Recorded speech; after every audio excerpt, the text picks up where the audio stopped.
Welcome back, everyone. Today we're going deep, like really deep, into Victorian London. Jack the Ripper.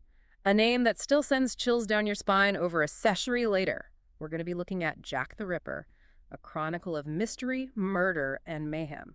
Right, and I think what's so fascinating about this book is how it really digs into the context. Yeah. It's not just about the murders themselves, but how they reflect the anxieties of the time. Yeah, the Victorian era was a time of upheaval, rapid change, social unrest. It wasn't all just fancy tea parties and top hats, was it? No, definitely not. The book really pulls back the curtain on the darker side of Victorian society, especially in London. Exactly. And I think that's why this case still holds such power, right? It's a glimpse into a world that's both familiar and utterly foreign. So let's talk about the setting, the stage for these horrific crimes. Whitechapel. Even the name sounds kind of ominous. Whitechapel in the 1880s was, well, imagine if you will, a maze of dark, overcrowded streets, poverty everywhere. The fog was almost constant, they say, and the gaslights did little to pierce the gloom. It's almost like you can smell the dampness and despair just thinking about it. And this was the reality for so many people, especially women. Absolutely. Prostitution was rampant, driven by desperation, and the police were, well, overwhelmed, to say the least. They were ill-equipped to deal with the scale of the problems, the poverty, the vice. It was the different world. And it's within this world that the five canonical victims lived and ultimately died. The book specifically focuses on these five why. Were there other murders? Oh, there were certainly other murders. Whitechapel was a dangerous place. Yeah. But these five, Mary Ann Nichols, Annie Chapman, Elizabeth Stride, Catherine Eddowes, and Mary Jane Kelly, their murders were linked. Oh. A pattern emerged, a terrifying pattern of violence that became the Ripper's signature. So it's about finding order within the chaos, trying to make sense of the senseless. And sadly, each of these women had a story, a life that led them to this terrible fate. Yes, and their stories, as the book portrays them, are just heartbreaking. They were women on the margins of society struggling to survive. Take Mary Ann Nichols, the first victim. Found on August 31st, 1888. Her throat was cut, and there were signs of mutilation, but not as extensive as in later cases. What's striking is how, at least initially, her murder didn't cause the widespread panic that came later. It was almost as if violence in Whitechapel was, well, sadly not that uncommon. Right, there was almost a sense of a grim acceptance of it, which is even more disturbing when you think about it. But then came Annie Chapman's murder just a week later, and everything changed. The book describes her injuries as being far more brutal. This is where the Ripper signature, as you called it, really became apparent. Yes, the level of mutilation, the removal of organs, it was something that went beyond just a killing. It was a statement. Yeah. And that's when the public and the police realized they weren't dealing with just another murder. And this is also when the media really got a hold of the story, right? The newspapers were full of lurid details, speculation, even fictionalized accounts. Oh, absolutely. The media played a huge role in shaping the public's perception of Jack the Ripper. And you could argue they even helped create the myth, the legend of this shadowy figure. It's a fascinating dynamic how the media, even back then, could amplify fear and fascination. But before we go down that rabbit hole, let's talk about the double event, as the book calls it. The murders of Elizabeth Stride and Catherine Eddowes on the same night. September 30th, 1888, a night of terror in Whitechapel. What's so eerie about this double event is the contrast between the two murders. Stride's seemed almost rushed. Her throat was cut, but no abdominal injuries. It was as if the killer was interrupted. And then, less than an hour later, Catherine Eddowes is found, and her injuries are even more horrific. The book describes Eddowes' mutilation as being particularly frenzied. Facial disfigurement, more organ removal. It was as if the killer was, well, escalating, becoming more daring, more depraved. And it's right around this time that the infamous Dear Boss letter arrives, signed Jack the Ripper. The name itself becomes synonymous with terror. Yes, the Dear Boss letter. It's a whole other layer of mystery. Was it authentic? A sick joke? A fabrication by the press? We'll never know for sure, but it certainly added to the growing sense of panic and fascination surrounding the case. It's amazing how a single letter, real or not, could have such an impact.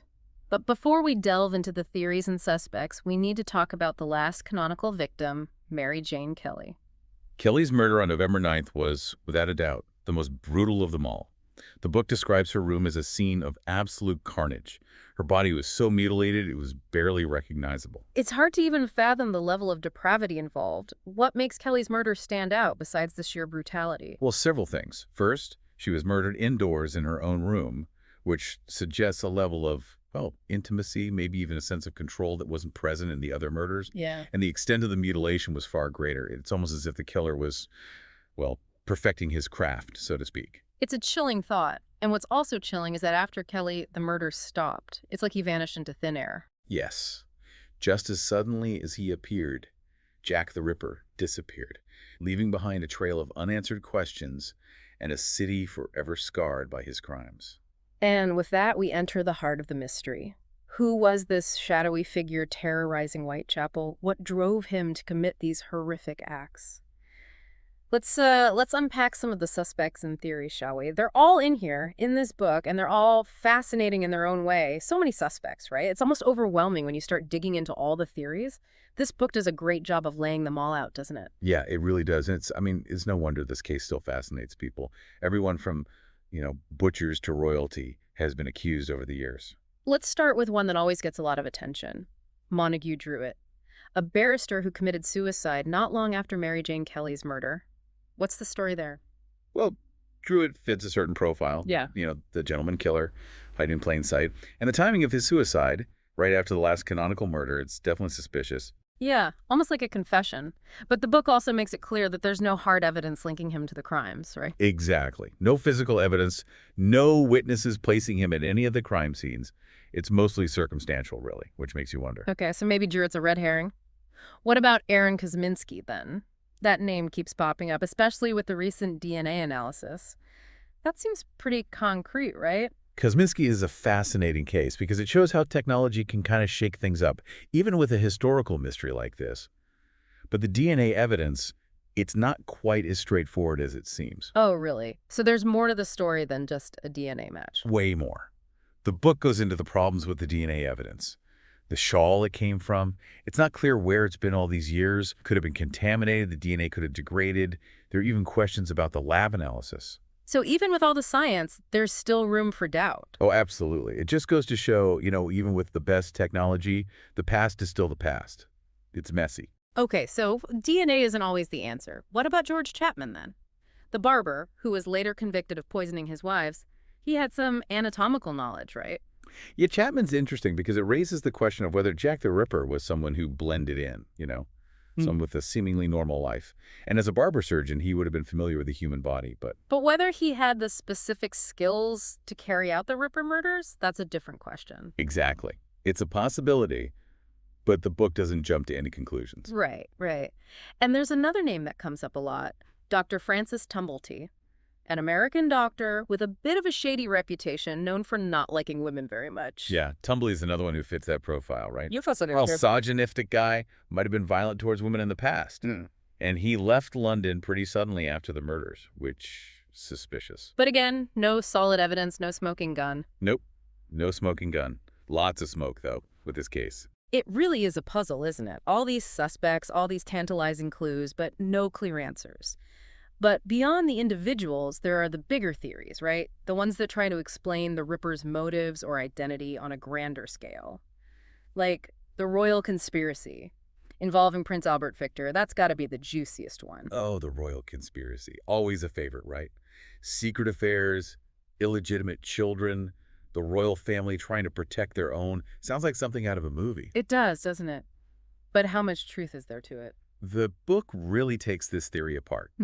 And it's pretty clear that there's no real evidence to support it. No proof that Prince Albert Victor was even in Whitechapel at the time, let alone involved in the murders. So another dead end. What about the Masonic cover-up theory, then? A secret society protecting one of their own. That's always intrigued me. Yeah, secret societies always add a layer of intrigue, don't they? But like with the royal conspiracy, the book points out that there's no real evidence to connect Freemasons to the Ripper murders. It's a good theory, maybe even a good story, but not a lot to back it up. It seems like that's a common theme with this case, right? Lots of speculation, not a lot of proof. Okay, let's try another angle. What about the idea that Jack the Ripper had anatomical knowledge? That the killer knew the human body, knew where to cut? Yeah, that's a theory that makes a lot of sense when you consider the way the victims were mutilated, especially the organ removal. It points to someone with medical training, maybe a doctor, a butcher, even a medical student. So someone who is comfortable with blood, with cutting, The book mentions George Chapman again here, but also explores the possibility that it could have been someone else entirely. Right. And the book's very careful not to make any definitive statements. It just lays out the possibilities, the pros and cons of each theory. Which is what makes it such a good read, I think. It doesn't pretend to have all the answers. Yeah. Speaking of different perspectives, what about the Jill the Ripper theory? The idea that the killer was a woman. Jill the Ripper. Now, that's a theory that really shakes things up, right? It challenges our assumptions about who's capable of this kind of violence. Exactly. What are the arguments for a female killer in this case? Well, books suggest that a woman might have been able to move more freely in Whitechapel, especially in the red light district, maybe even gain the trust of the victims before attacking them. And maybe a woman wouldn't have aroused as much suspicion. People might have just assumed it was a man, so she could have gotten away with it more easily. Right. It's all about perspective, isn't it? Yeah. Who we assume is dangerous, who we think is capable of these kinds of acts. It's a reminder that sometimes we need to question our own assumptions, especially when dealing with a case as complex as this one. So we've covered a lot of ground here: suspects, theories, motives. It's almost dizzying. But beyond the who of Jack the Ripper, there's also the why, and maybe even more importantly, the so what. Yeah. How did these crimes change London and maybe even the world? It's amazing to think about, isn't it? How these murders, as horrific as they were, actually led to some positive changes. Kind of a silver lining in a really dark cloud. Yeah, I mean, you never want to say that something good came out of something so terrible, but in this case, it's kind of hard to ignore. The Ripper case forced people to confront some really uncomfortable truths about Victorian society. Yeah, it really shone a light on the poverty, the inequality, the dangers women face, especially in a place like Whitechapel. Exactly. And it wasn't just talk. Things actually started to change. The book talks about how the Ripper case led to reforms within Scotland Yard. So the police actually got better at their jobs because of this. What kind of reforms are we talking about? Well, for one, the investigation showed how important it was to have like a systematic way of investigating crime scenes, collecting evidence properly, sharing information between different police units. So more organization, more science involved. Right. And that led to like the development of forensic science as we know it today, fingerprinting, crime scene photography, all of that got a big boost from the Ripper case. It's kind of wild to think about, isn't it? It is, yeah. Out of something so dark came these tools that help solve crimes today. But the book doesn't just focus on the police, right? It also talks about how the Ripper case had an impact on public health. Oh, absolutely.